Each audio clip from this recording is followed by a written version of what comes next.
Bande Kubalandi, ya Canal Congo Télévision, bane ya Kinshasa, bane ya République démocratique du Congo, to pesi bino penzambo te pesi ngwezali ya biso pambate lelo, tokutana lisusu poto meka kosolola makambo etali mboka na biso République démocratique du Congo.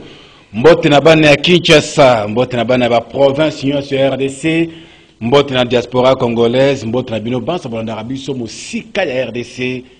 Esengo ya biso pambate lelo tokomeka penza koloba na tina ya Congo démocratique mboka na biso pona lelo bamdeko balandi tuyambi pona bino mama moko azele moko ya bilombe ya politique na mboka na biso Congo abenga bina nkombo ya Chantal Moboni ona kopesa mbote mama Mbote ndeko Flori. Chantal Moboni azali secrétaire national en charge ya communication et porte-parole ya mwana mboka Martin Fayulu Madidi mokambi moko na kati ya Lamuka pe azali wana président national ya engagement pour la citoyenneté et le développement SID na Bokuse lingomba monene na kati opposition na Congo démocratique mboka na biso maman Chantal Bonio Tozali malamu na ngolo nzambe kasi kaka pasi na motema kotala ndenge Congo mboka ya Lumumba, mboka ya papa Etienne Tshisekedi, mboka ya mzee Laurent Désiré Kabila ekomi lelo mboka ya soni zangi bomoto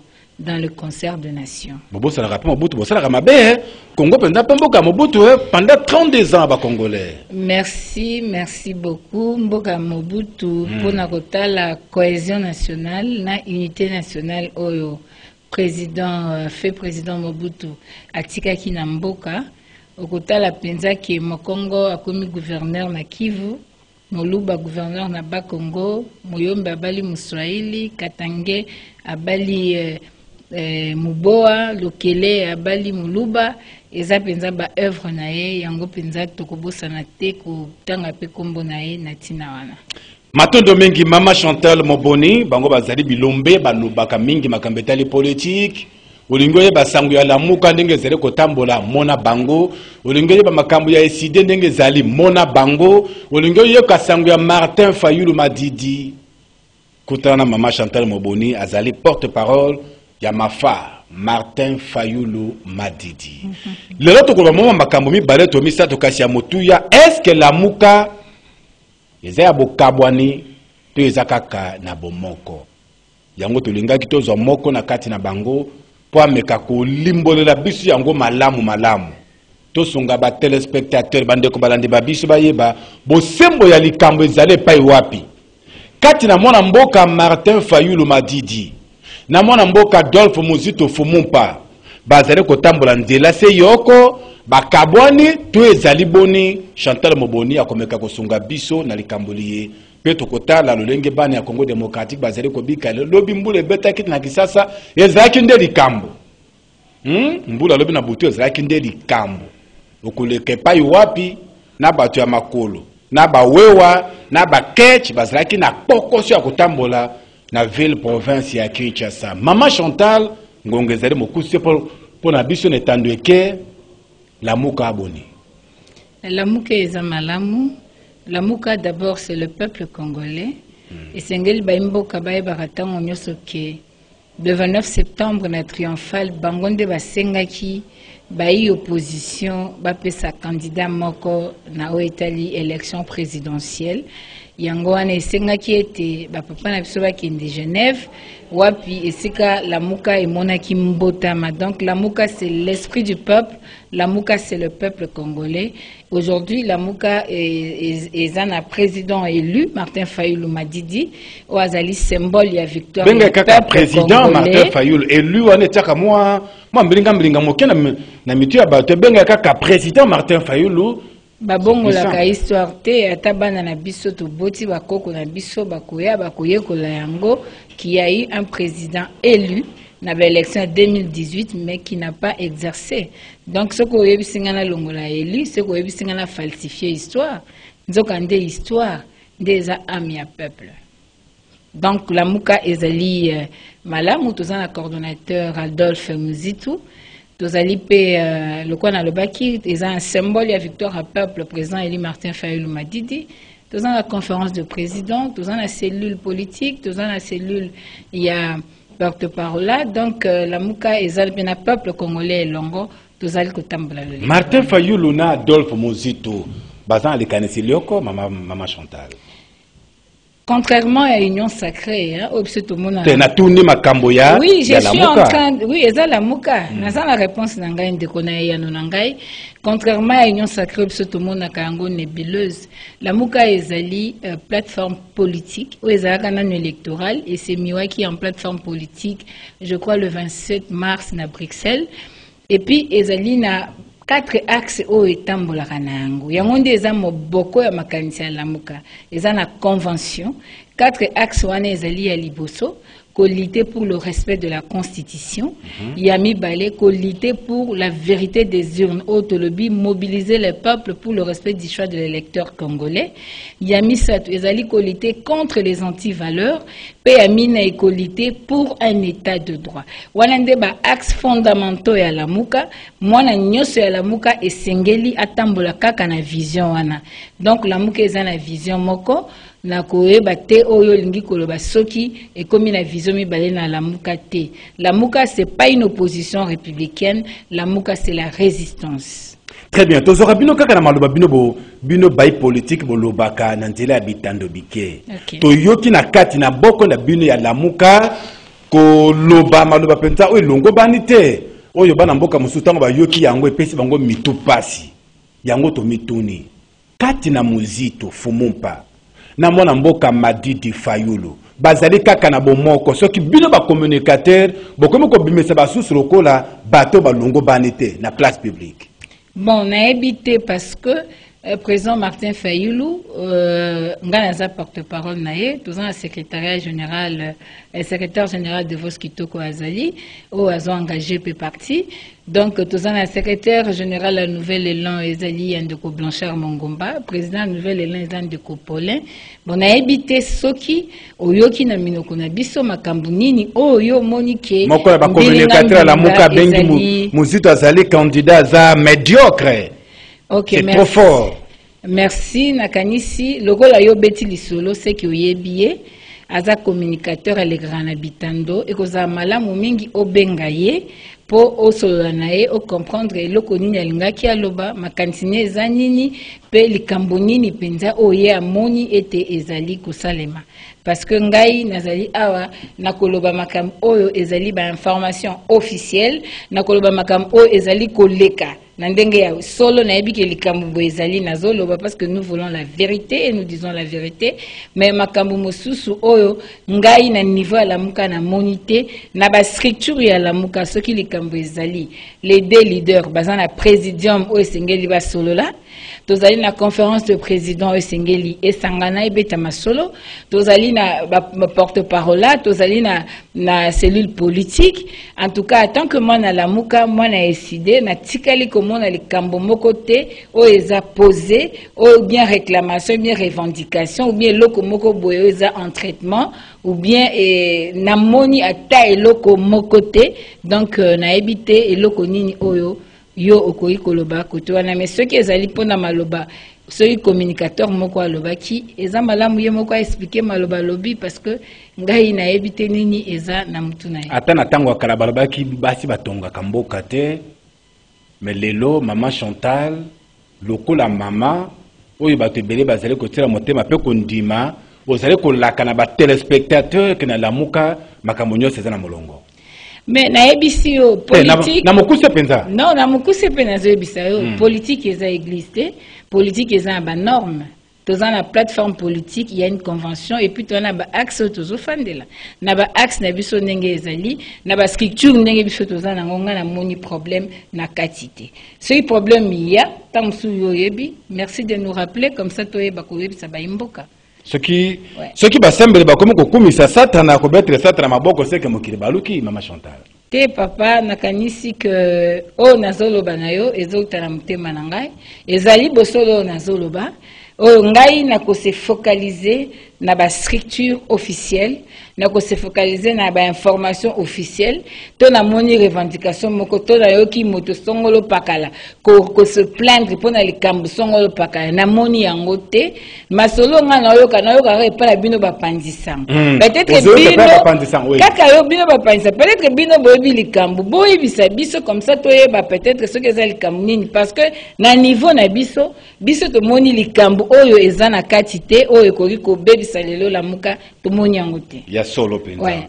Balobaka moto ya mayele amona kama be na musika pe ami bomba kapo mabe wana ekomela ete ndengo zele kotala lelo penza etamboli ya lisange bengami lamuka na kati ya Congo démocratique ozo mono penza bakambi mibale wana Martin Fayulu d'un côté Mozitu na ngambo mosusu na mapona ya 2023 ke batambole ntira moko Mama Chantal.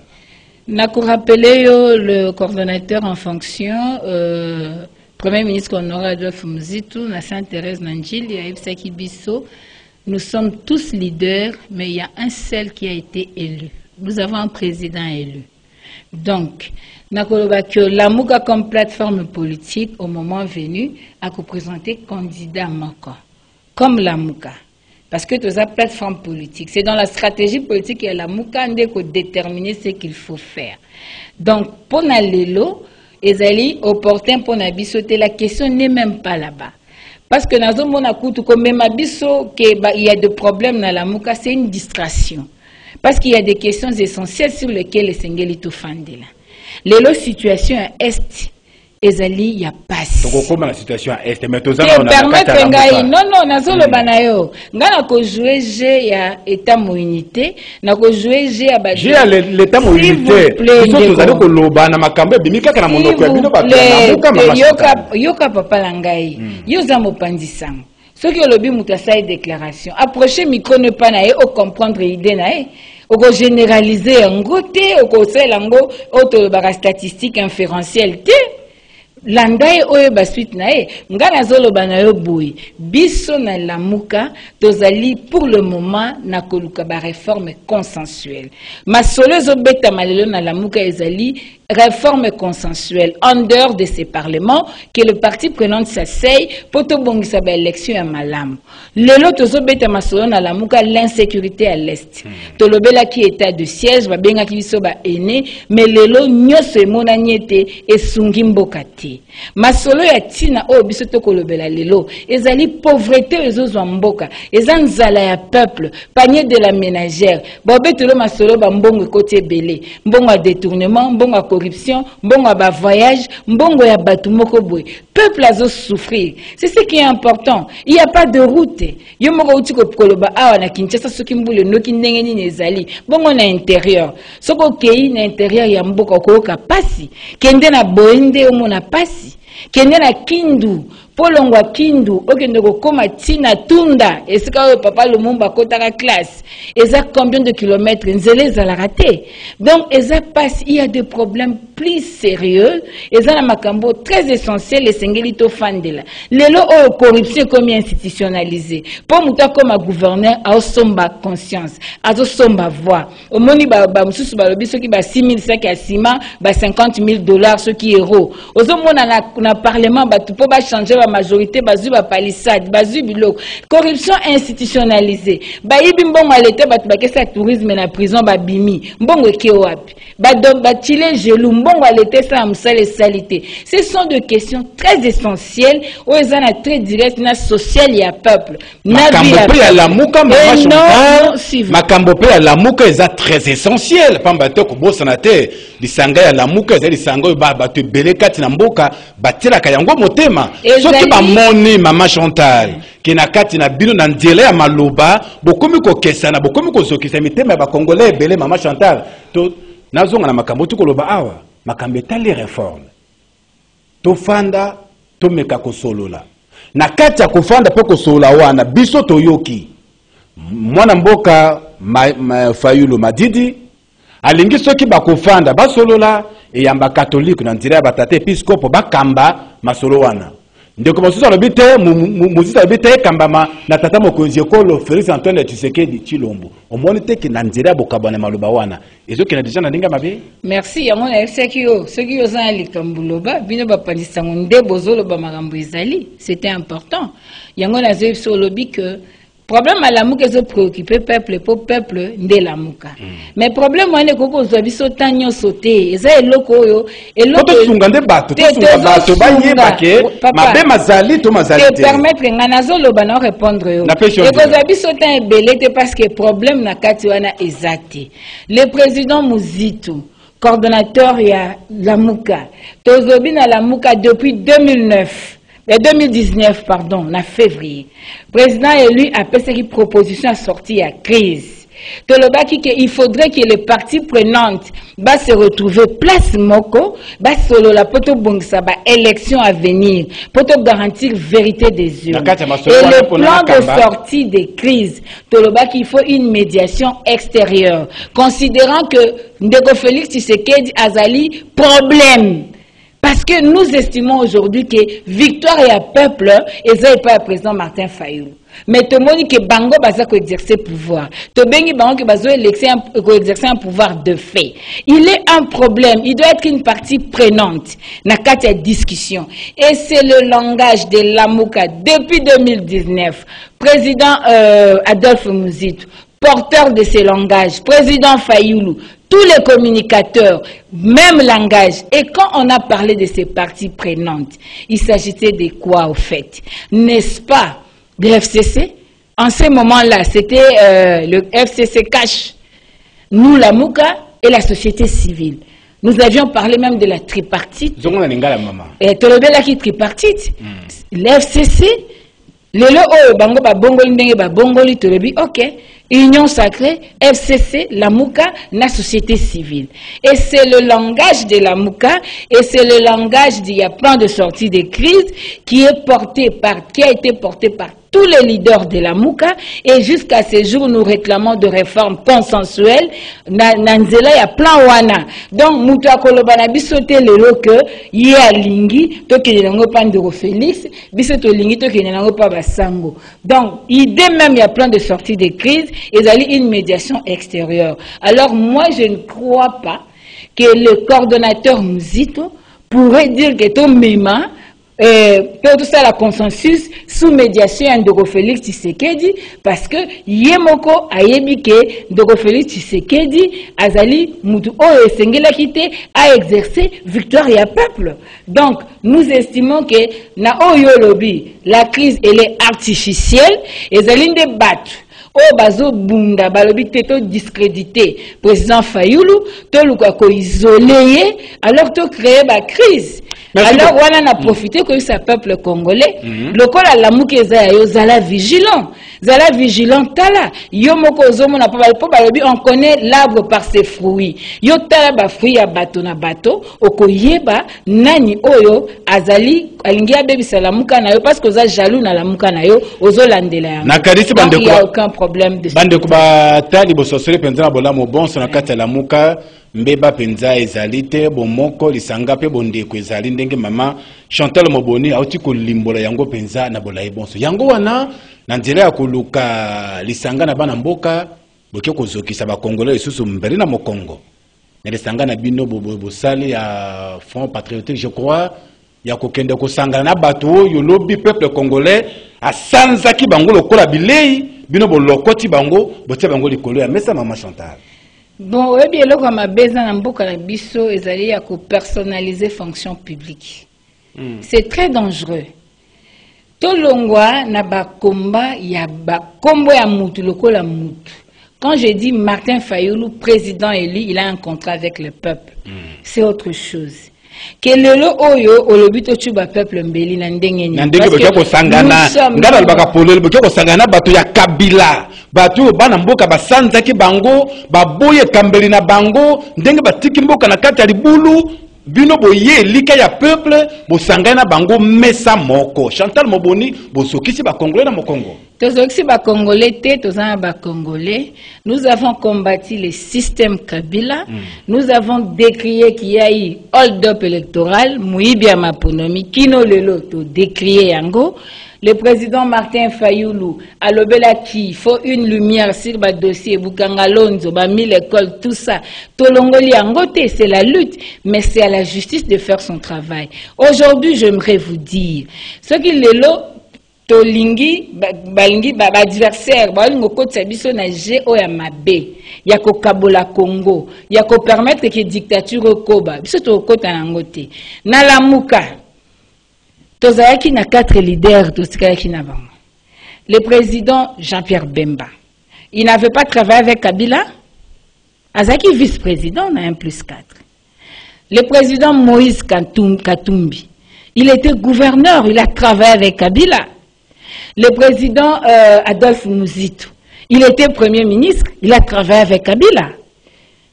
Donc, au moment que hypothèse wana eza lokuta tozo kisa mutute parce que peuple yemoko azan espoir na lamuka. Et puis peuple sengela yeba, nous n'avons aucune coalition politique ni électorale na FCC. Ezate. Eza adversaire politique ba luko créer peut-être ba sa azua chéri na bango, le quoi ba saka mariage, ba kanti ba zoe bango maîtresse. Nous ne sommes pas là. Le pays est en danger. Bâti un coup constitutionnel le 17 juillet 2020 en violation de la loi. Basali Seni, même espace. Batunye soba ko tia bango na ba responsabilité à processus électoral. Tokei na loi portant organisation et fonctionnement à Seni, une loi unique. Oh, ezali ko permettre que fraude eza anamboka. Parce qu'on a fait une proposition pour to lukato corriger Mouibia Maponomi. Tokei lelo, liberté à manifestation, et commis problème. Liberté d'expression, et commis problème. Tomoni que dictature réseau ya kofanda. Tomoni que bitumbo to bundina papa Etienne Tshisekedi.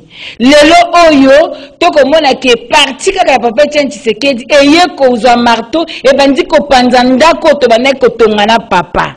Tolobi biso photo tika ba gardien à temple. L'air est grave. Motlobo comme skola ke longité. Alors comme l'article 64 et pesindingisa na tout congolais a fait échec na motonyo so alingi ko za pouvoir na makasi. Yango alingi ko exercer en violation de la loi, le président élu a bengi ba congolais nyoso ba ya to sanga na bloc patriotique.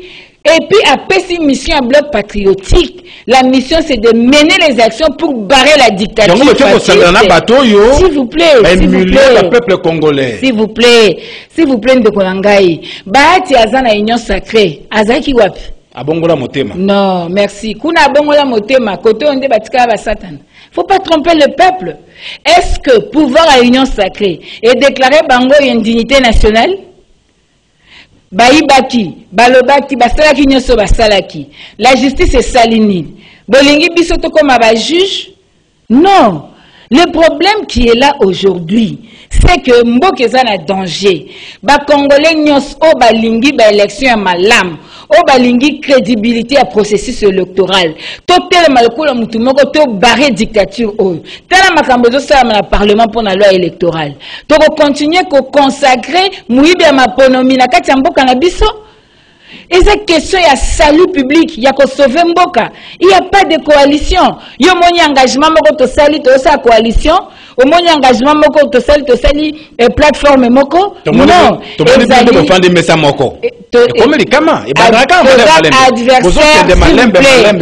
Cause à l'adversaire politique, et ça cause à l'ennemi politique. Des deux, nous avons rappelé le peuple congolais. En 2018. Biso opposition, rassemblement, sous leadership de Félix Tshisekedi. Ton travail qui n'a cessé, c'était toutes les forces réunies. Nous avons rappelé pour la population de Biso. Papa Etienne Tshisekedi n'a pas travaillé avec Papa Mwando, à travers qui n'a papa Iléoté, à travers qui n'a papa Bombokoté. S'il vous plaît, quand il faut sauver la nation, et c'est la direction Mokoto Télémissa dictature. Tosali alliance na mutute. Mais aujourd'hui aussi, ezali mabe ya kolinga kolakisa que Ba oh ceux qui ba sololi na président Fayulu baza ba Satan ba ko solana ange. Ba oh ba ke na union sacrée de baza ba ange ba ke ko solana ange musus. Ça c'est faux et archi faux. Nous avons des ex-gouverneurs là-bas na union sacrée. Tozana mutauti M23. M23 zo bomamboka zo tangsa makila. Aza na union sacrée. Nous avons les gens de FRF, groupe armé pro-rwandais, où ils allaient kosa musala na Estamboka. Bazali ana ba institution, s'il vous plaît. Ba nomination ou tu kosale masiko awa na niveau de défense et sécurité. Le 27 avril, ba nommé banani. S'il vous plaît, tout le monde qui moutou azalaki, oh papa Mukwege alobi, oh azalaki seigneur de guerre, ba yako pese responsabilité, yako kamba makambi ya ba démobilisation ba militaire. Namboko ote, faut pas tromper le peuple congolais. Ba lingi ba mema biso ailleurs, dans l'entretemps, ba troupes étrangères za namboka.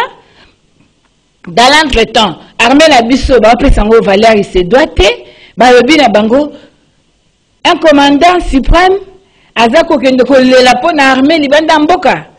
Et ça likama. Et pourtant na armée c'est morale na discipline. Batu ba na front. Merci. Ba enseignant na biso, oh ba opesa biso mayele. Maman Chantal. Baza mayele te. Maman Chantal merci. Balobi to kuma kuna zala poser ndenge bakina ba balobi. Naza poser ndenge maman Chantal Moboni, secrétaire national en charge à communication et porte-parole, ya mwana mboka Martin Fayulu Madidi. Tozo solo la avantage tozo nango na Congo po mboka eza munene. Makambo mosusu sele makana mboka oyo toyoka kango neti penzate. Mais ça penza makambo sele na kati ya mboka. Koyoka bato bolali tongo etani plus de 50 personnes. Ba massacrer bango la butu moko. Bolali lisusu tongo etani bato soki tukomi bale babomi bango. Eza makambo ya pasi. Kezo sala manakati ya mboka. Malokola mboka liki monene tozongona yango lokola. Mais ça peut être makambo sur le kana kati ya mboka na biso. Maman Chantal Moboni. C'est vrai. Boza na ngambo ya opposition.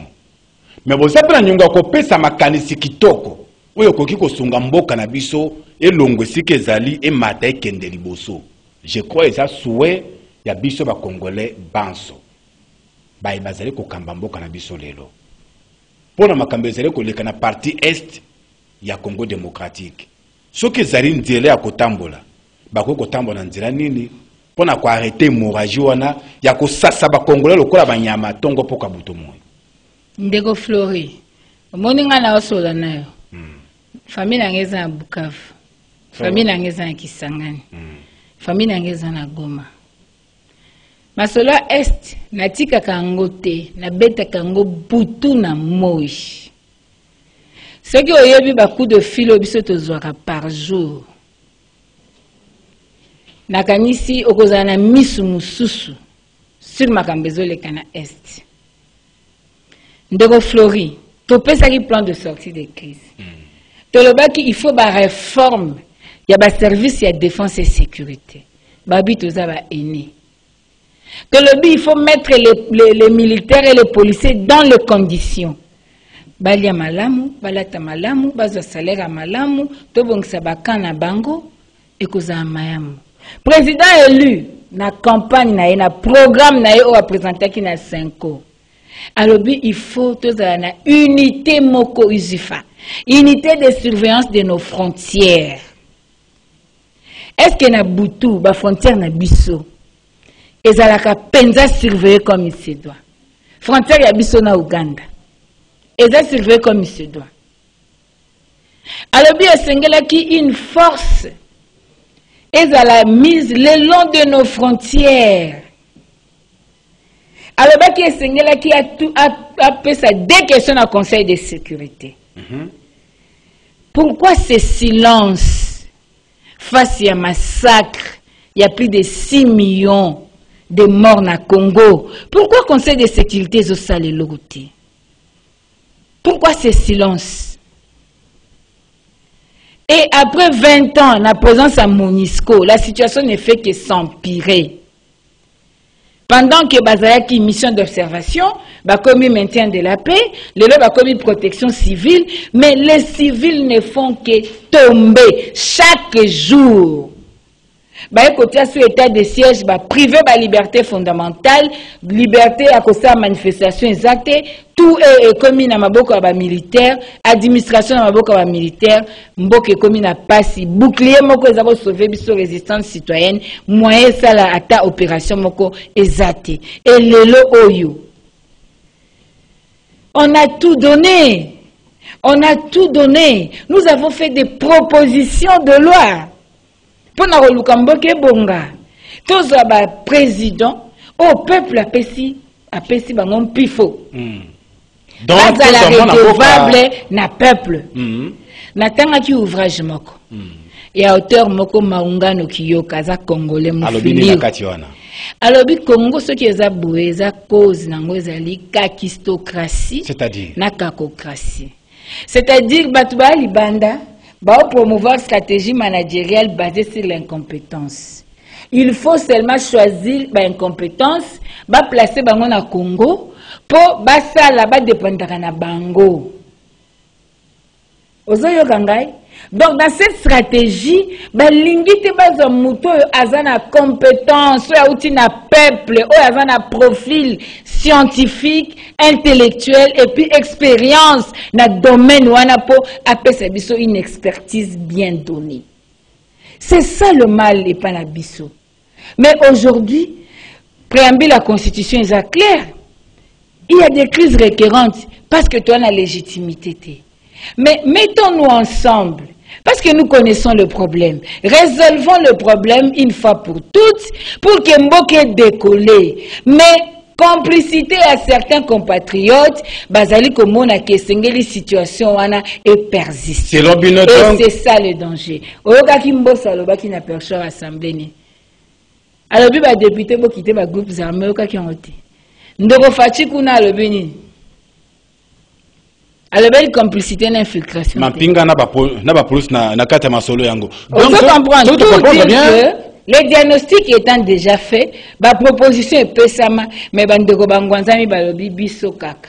Oya biso kaka. Bino makelela wende, biso nde. Mais il faut baeba que lupango a famille.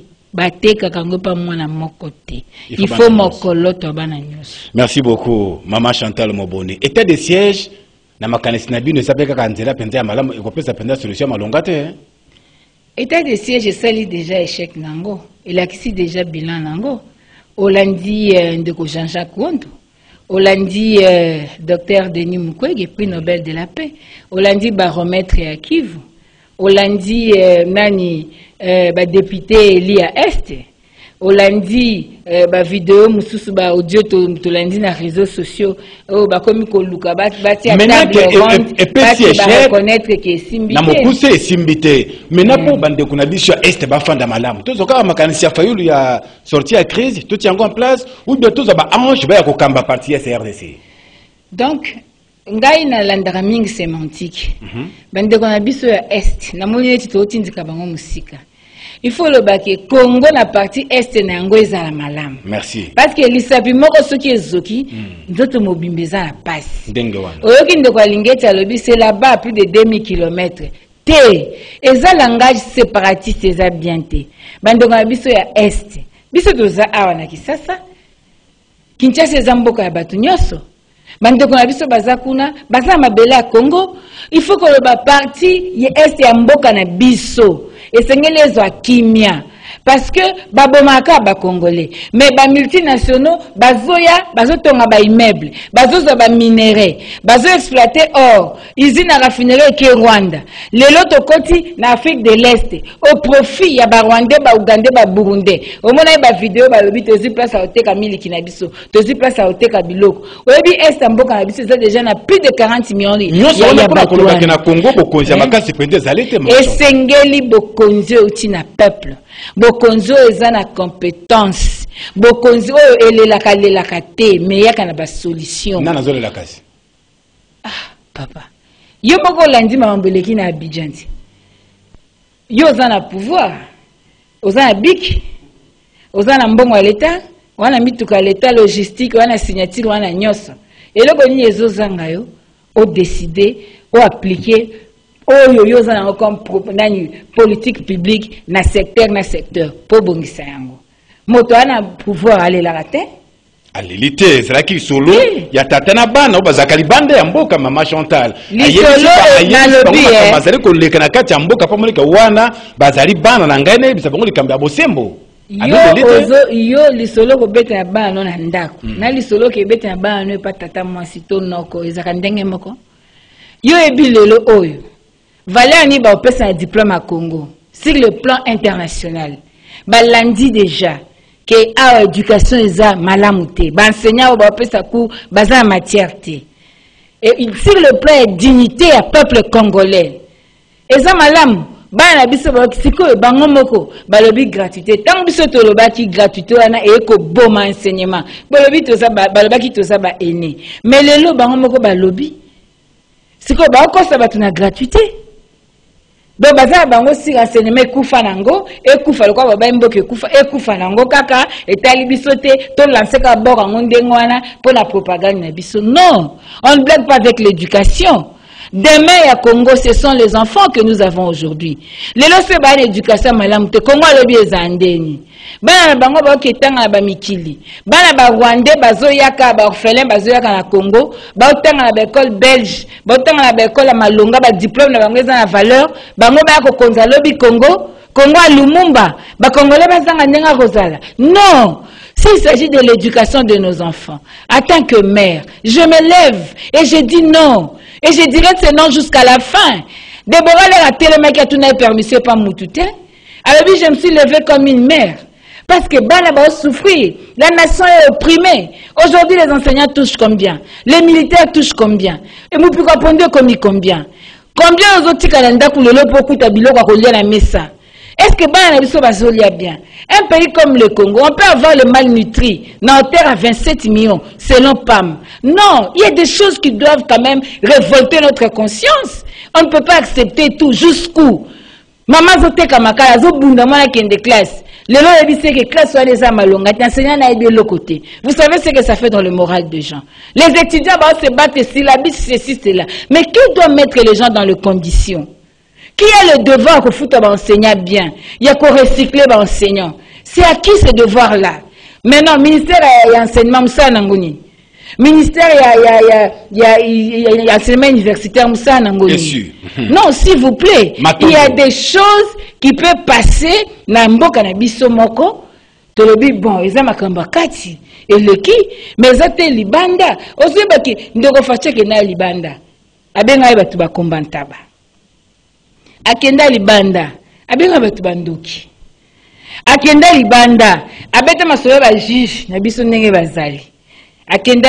Donc ozomona que il y a des choses quand même sous Mobutu il y avait quand même ce qu'on appelait les domaines de sûreté de l'État, les secrets d'État. Est-ce qu'on peut parler de l'armée à l'extérieur du pays? Maton de maman Chantal Mobona télévision de ba bene ngongo ngekenda kambangu lokola moserekete. Makamba kolobeza kitoko ezale bele mayango ngezo kende mbangu na ebité. Maman Chantal caméra na biso yango wana liboso na yo ezotala yo ba congolais bazali pe kolanda. Est-ce que MONUSCO akotika na katamboko rapidement abopesa li bano ya soka? Après 20 ans, voilà, je parle comme Maman Chantal, je n'engage pas la Mouka parce que nazui point de vue à la Mouka ni à je parle en tant que Chantal, en tant que maman, et en tant que Moutoyo, aebi este malamu azala bandeko na este o bazoku fabutu na moi nazoloba après 20 ans. J'estime que présence à MONUSCO est en sensité parce que ba groupe ezo pululé na bisiko ya zali, bazo boma na bisiko ya zali, tozo monaka mituka, ba biloko kilikili ezoleka, kabakata budget ba bimisaka pona bango na Congo, mais après 20 ans na moni et tina ya MONUSCO ezate. Ça n'engage que moi, en tant que Congolaise, j'ai ce droit de dire que pour la sécuriser mboka na ngai to mettre ba militaire dans les conditions to bongisa armée na biso budget ya mboka na ngai pesa combien de pourcents la défense et sécurité. C'est ça le problème. Mboko ezana ba guerre l'air nyoso défense il faisait na mbongo belé sécurité elle se faisait en mbongo belé. Donc aujourd'hui je suis d'accord que tu investir na armée na biso to comme ça mampinga na biso ya makasi oyo mampinga oyo ex phase pas Mobutu muto sakana na ngote oyo jeune tango tali garde civil, atali mobile, atali DSP, alati teni, qui peut ça qui ça l'armée. Et puis esengeli toza na ba responsable au bana ba discours. Matondo mingi Mama Chantal Moboni ba politicien de balobaka mingi. Caméra na biso yango wana kasi liboso na yo. Olobi makambo ya mipiko ya pondu mati, lobi kwanga mati, mapa mati, manga mati, biloko biso bi mati talo. Osuki sikasi na koloba boni. Eza na bakonzi bazale kolanda biso. Peza na bana mboka bazale kotala biso, dilobano ya bokaba na bango. De quoi qui pense à cause de Mama Chantal? Non, et puis ce peuple congolais, tout sauver démocratie. Démocratie est en danger. Tout ce qui a na ba distraction, balingi ba imposer biso ba actualité périphérique. Mais toi aborder ba vraie question à nation, pauvreté, sécurité, bonne gouvernance, talande corruption, ezali, état de droit slogan, respect aux droits humains, ezate, makile zotanga pomutu azosala réclamation ya droit nae, ba mosusu bakoki palais du peuple bakoti ba yembi, ba mosusu bakoki na cour constitutionnel ba yembi nzemba parti na bango, mais biso bato résistance toko kokonya ta palais du peuple te. Donc tout ça poto bundisa yango, toya ebele, c'est l'article 64. Tout Congolais a bengami na bloc patriotique, mobilisons-nous, biso nyoso, mikolo ezoya, tozan ab activité ya minene, tango bako benga biso, to répondre, pour te défendre patrie. Eza esengwa kokufe la mboka, eza esengwa kobunda pona mboka, pour te tike la bana putulute, mais bakuta Congo, assis sur des valeurs. Natondi Obotondi, Mama Chantal Moboni, secrétaire national en charge de la communication, puis porte-parole. Il y a mon amboka Martin Fayoulou Madidi, Mokambia engagement pour la citoyenneté et le développement SID, Mokopia de Konzi, na Katia Lamuka, Boulandi Penzana Bokebi Bon, son dengue a Pessibia, na Mituna Mieto Bongi Sekiponaye, Ngongande Zere Mokuse, Boton de Migna Maman Chantal Moboni, Boton de Penabino Bans Bozaki de Bakuya Kolanda, na Bokusi à Lobina Lamuka, Bazan Abomoko, Bokabon les alites, Dikane Cesari Lioko, et Moni Selimoko, et Tambo Lioko, makambezele ko tambola bo esengeli na kanesi Mama Chantal to tondo mikolo ki mebele banda to saraki na avenue du port de to zakina Mama Chantal na kanesi atambola mi baye na ndambo de lonko la pesi biso li bako to zuye to ko liki atembala ya sima to ko zanga to ko zo Mama Chantal Moboni pona ko zo makanisi manzenga zalaka na yango botondi na bande ko bandaki biso en live bayaki na Mama Chantal Moboni to tondi bino penza botondi pe na Olivier Longango bikela zalaki sima na caméra Moron Jambe Alain Kabongo Mombu Christian Banzolo Bruno Nzinga to bosene payote Doudou Montiri Hamilton Jacobi sans oublier Romain Makonda Mbangi Makanga na bino banso bozaki baku ya kolanda biso émission na biso e komi na suka. Mais na kanisa karisese moko bakolo balobaka yango balobi omoni na kati ya feti moto ya yebaka kobina te akosalaka mobeti mbonda makambo nazobina bien te po bazobeta mbonda te or ke ye moko ayebi kobina te botikala malamu tukutane mbala ya sima